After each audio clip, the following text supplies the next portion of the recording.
Vision of Destiny. Joseph approached Pharaoh and spoke with him. The family from Canaan arrived to settle on the land and be interviewed by Pharaoh. Pharaoh asked about the brothers' abilities and occupations. They replied, "We are shepherds of livestock." Joseph introduced his father Israel to Pharaoh and blessed him. Pharaoh asked Israel his age.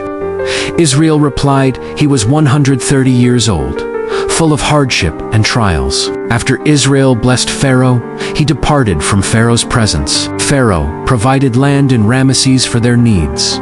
Those skilled in livestock were assigned to Pharaoh's animals. Israel was placed under Joseph's care.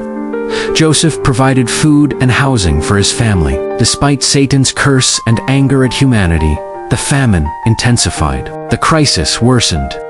Even the silver and food given by Joseph to his brothers were depleted. The silver collected by Joseph in exchange for grain was handed over to Pharaoh. The brothers came to Joseph like Egyptians, lacking food. They asked Joseph why they should die before him, since all their money was gone. Joseph replied that livestock or crops would now be their payment for food. They brought their livestock to Joseph, who gave them bread in exchange for horses, flocks of sheep, cattle, and donkeys. This feeding arrangement lasted for the entire year. The famine became so severe that the people said to Joseph, "Nothing is left for us.